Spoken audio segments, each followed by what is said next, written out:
पुणे अपघात प्रकरणामध्ये आरोपीला पिझ्झा बर्गर दिला नाही असं पोलीस आयुक्तांनी स्पष्ट केलं, तर आरोपीचा ब्लड रिपोर्ट अद्यापही मिळाला नाही असं पोलीस आयुक्तांनी म्हटलं। आरोपीचा बारमधील दारू पितानाचा सीसीटीव्ही मिळालेला आहे असंही त्यांनी म्हटलं आहे।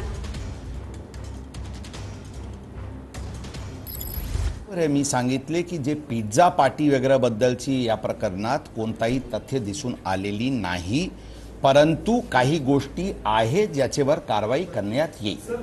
ब्लड रिपोर्ट आतापर्यंत या केसचे प्राप्त झालेली नाही। त्याचबरोबर ते मद्य पीत होता किंवा पबमध्ये पार्टी करत होता त्याचे पूर्ण सीसीटीव्ही फुटेजेस आमच्याकडे आहे। ब्लड रिपोर्ट बद्दल आपल्याला आम्ही स्पष्ट सांगू इच्छितो की सुरुवातीला ब्लड सॅम्पल घेण्यात आली होती आणि त्यांना फॉरेन्सिककडे पाठवण्यात आली होती।